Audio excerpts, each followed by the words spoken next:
Okay, so this is gonna be a hard video to make, but I think it's a video that deserves to be made, and it deserves some recognition. I'm just gonna talk about OCD. I'm gonna talk about my personal struggle with OCD, I guess, in a chronological fashion, and just kind of discuss what it is. Okay, so what is OCD? So a lot of people have such a basic understanding of what OCD actually is. And they think it's just contamination, excessive hand washing, or having things in a certain order, and that can be the case, though those can be symptoms of OCD. But OCD can manifest itself in so many different ways in a person's life. So, for example, so OCD really, I'm sorry, talking crazy, but OCD is made up of two components. Okay, the first one is the biochemical imbalance in the brain, which gives rise to the OCD symptoms. And number two, it's the way it manifests in your life. So an example would be scrupulosity, which is a moral or religious dilemma that a person has. And one manifestation could be blasphemous thoughts. And so for example, a person could be in church and they could have blasphemous thoughts. They could be in church, they can imagine the priest naked, or they could look at Jesus and imagine him naked. And the more they fight those thoughts, the more intrusive those thoughts become. And that's just one form. So OCD really is your brain is kind of just like short-circuited in a way. It's parts of the brain aren't functioning like they're supposed to be, and so that's what gives rise to the OCD. For me, I think I first noticed OCD around, I guess, when I was 7. I would have blasphemous thoughts. I grew up Muslim. I would have blasphemous thoughts about the prophet, God. I would say like fuck God over and over again in my head. I mean, as a kid, I would listen to a lot of rap, so that's what I got the profanity from that. So I would say fuck God or fuck the prophet over and over. And as a kid, that scared me. That scared the hell out of me. I thought for sure I'm gonna go to hell for this. So I was super scared. I didn't know what it was at the time, but now looking back at it, I know it was OCD.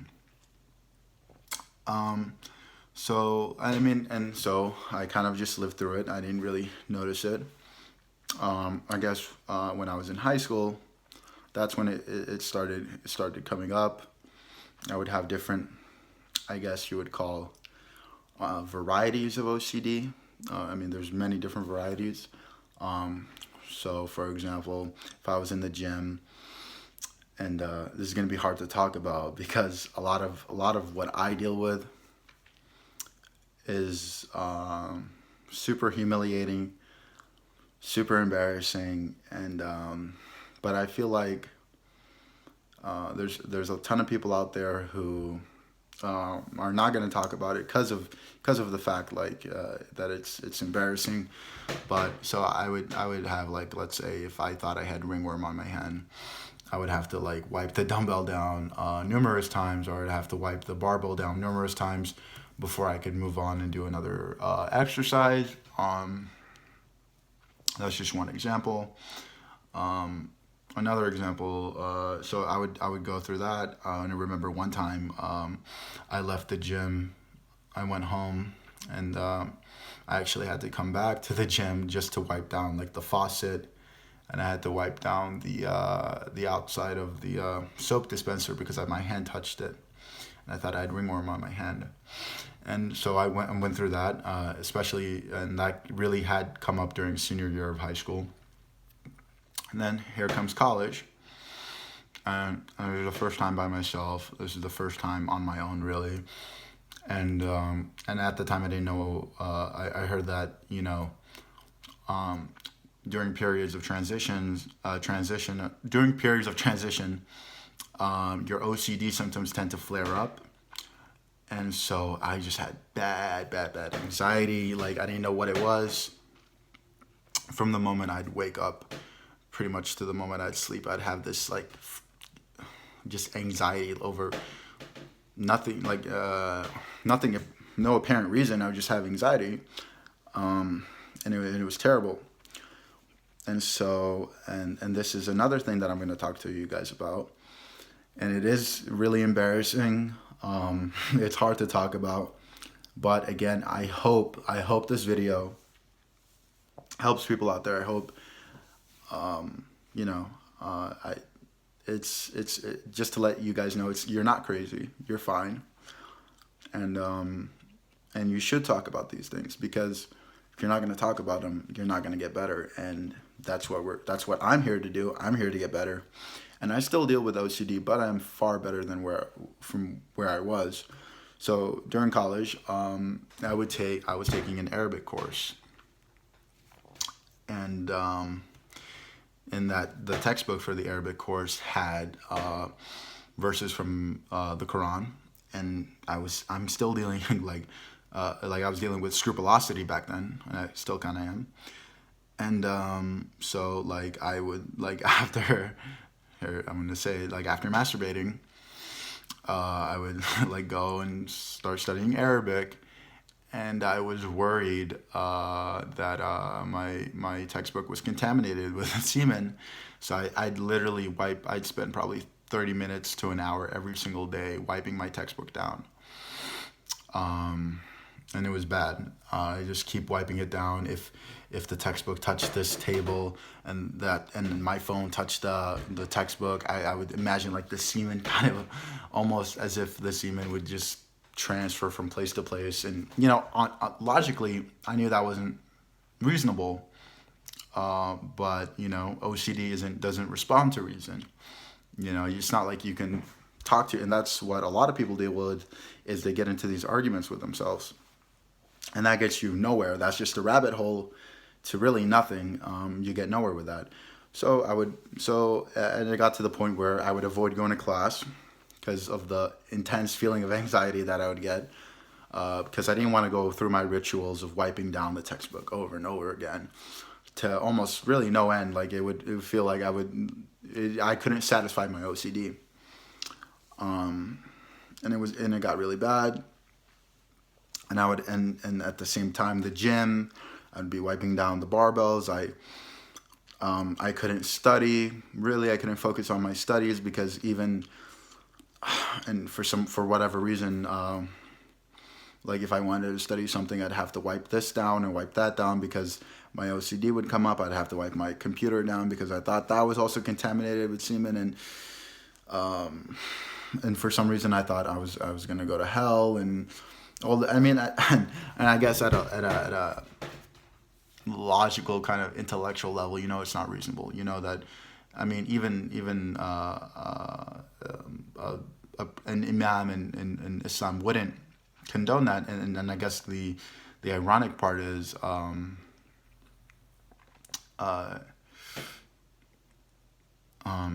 guess the ironic part is I didn't have the same conviction in Islam, so and I don't believe in it. I don't claim to be Muslim. So yeah, and so and like this kind of just these rituals and compulsions kind of spun out of control, and it got to the point where I was super depressed. It was severe depression, and I started drinking. I started smoking weed, doing all these kind of things which weren't healthy.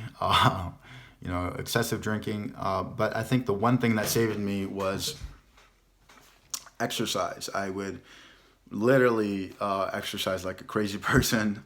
I'd be in the gym all the time, even though I had to do the rituals. And that was the one thing that really kind of, I guess, prevented me from ending it all. Okay, and so fast forward, I transferred colleges.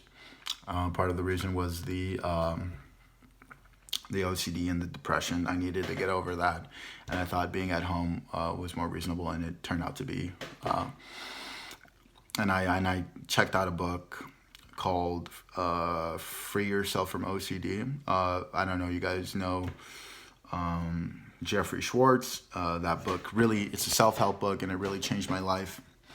Because I kind of just like realized all these things. I was like, wow, I'm not crazy. Well, I guess I'm not normal, but I realized that like, hey, I can get over this. I can treat this thing. And the number one way, I guess, the most effective way to treat OCD is exposure response prevention, which is a form of cognitive behavioral therapy, where you expose yourself to the anxiety-inducing stimulus, and then you don't respond, you don't fill out your compulsions. So that's what OCD is. It's the obsessions. I'm sorry, I didn't explain this earlier, but it's the obsessions and then the compulsions, right? You obsess about things, you get a sense of anxiety, and then the compulsion relieves that anxiety, but you're trapped in a cyclical, perpetual cycle of obsession, compulsion. It's just a temporary relief. You're not, the anxiety is going to come back again. So yeah. And so I went along, and it got to the point, so I'm sorry, I transferred schools, and it got to the point where I couldn't pay attention during lecture. I couldn't do any of those things. If my hand touched a pencil, if my hand, just the most trivial things would set off my OCD. And I got to the point where I said to myself, I'm going to kill myself. What's the point of living? This isn't living. I felt like my life was being suffocated. And I said, who cares what my mother thinks? She'll get over my death. And I guess that was the depression also. My self-esteem was pretty low. I said to myself, who cares? I'm not worth the tuition that my parents are paying. I'm nobody. And that's the depression, really. And I guess you kind of know also that's not you. So yeah. I came pretty close to killing myself, but fortunately for me, the school had counseling, the new college that I was going to, and that was the biggest thing that kind of saved me, was just talking about my problems, talking about this, going about the ERP, that really just got me. I made so much progress, so much mental progress, and I don't struggle with the things that I used to struggle with. Now I'm not like, I haven't like completely eradicated the OCD. I mean, I don't fill out compulsions anymore, which is a good thing. But I still have certain things that I guess that I avoid nowadays. I guess I still deal with scrupulosity. And another thing to note was antidepressants really helped out a lot. Coupled with the therapy sessions that I would go to on a weekly basis. All those things helped out tremendously to get me to this point. And I think the one thing to understand if you suffer from OCD and depression, is to know that it's going to take a lot of work. You're not going to get better overnight. It's just not possible. And just know that it's not your fault. Be easy on yourself. Attack this thing relentlessly. Do your exposure response prevention. Don't fill out your compulsions. Stick to what the therapist tells you. And also be transparent with your therapist. Be transparent about the thoughts that you're having. I mean, as you guys saw how humiliating some of my compulsions were, some of my and the ones that I mentioned, some of the manifestations that I mentioned were only a couple of them. I have a lot more, not a lot more, but I have a few more ways that OCD has shown up in my life that I haven't mentioned in this video, but I guess I will eventually. And yeah, they're humiliating. It's embarrassing to talk about. No one wants to talk about this, but you have to talk about it if you're gonna get better. If you have these things, as embarrassing as it may be, you got to say what it is. You got to talk about those thoughts. And the one thing about OCD is that it's not reasonable. On some level, you understand it. This doesn't make sense. So what you have to do is you got to expose yourself to that thing, and the anxiety is going to shoot up. But you got to resist that compulsion as much as you can. Focus on something productive, right? Say I touch something that my OCD thinks has germs on it, but I know on a intellectual level, it doesn't have germs. I'll go and touch that thing. My anxiety is going to shoot up, but I'll walk away from it and I'll focus on something productive. The anxiety is still going to be there. The intrusive thoughts are still going to be there, but try your best to really do homework, watch a video, go outside, go exercise, something worth your time. And eventually you're going to notice that the anxiety is going to slowly diminish and you're going to eventually forget about it. Now, that's easier said than done because it's literally your brain sending you false alarms. It's like this circuitry in your brain sending you false alarms. And it's super difficult to deal with. It feels like your brain is going against you, really. So hopefully this video helps someone out there.